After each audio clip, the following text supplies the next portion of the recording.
हाँ तो दोस्तों हम बात कर रहे थे वांट और वांट टू की क्लास की। दोस्तों इसी क्लास में एक बहुत मोस्ट इम्पोर्टेंट पार्ट है। ये तो बात हुई थी अभी जो हमने बात करी थी, किसी कार्य को मेरी करने की इच्छा है या आपकी करने की इच्छा है या ही या शी की करने की इच्छा है। लेकिन अब हम बात करेंगे किसी कार्य को किसी दूसरे व्यक्ति से कराने की इच्छा है। मेरी इच्छा उस कार्य को किसी दूसरे व्यक्ति से कराने की है, तो कैसे बोलेंगे बेटा, कैसे बोलेंगे इस तरीके के सेंटेंस? तो सिंपल सा फंडा है, I want you to action. याद रखिए, I want you to action. Simple सा बिल्कुल फंडा है, जैसे मैं चाहता हूँ कि तुम सो जाओ, तो मैं इस सेंटेंस को कैसे बोलूंगा?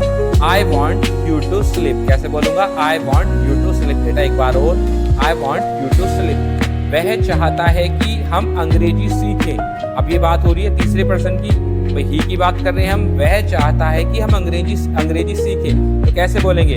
ही wants us to learn English। क्या बोलेंगे? He wants us to learn English। He wants us to learn English। तुम चाहते हो कि मैं माफी मांगू? कई बार कहते हैं ना बेटा, तुम चाहते हो कि मैं माफी मांगू। You want me to apologize। क्या बोलेंगे? You want me to apologize। वे चाहते हैं कि हम नौकरी सर्च करें, तो क्या बोलेंगे? They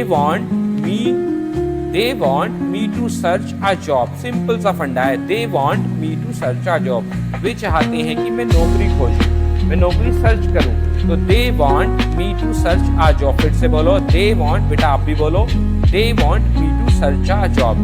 वह चाहती है कि हम घर खरीदें। सी की बात कर रहे हैं अब हम, तो कैसे बोलेंगे? भाई वह चाहती है कि मैं मकान ले लूं, मैं घर खरीद लूं, तो क्या बोलेंगे?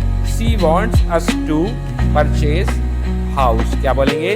She wants us to purchase house। Simple सा फंडा है, वह चाहती है कि मैं मकान ले लूं, तो कैसे बोलूंगा? She wants us to purchase house। फिर से बोलो,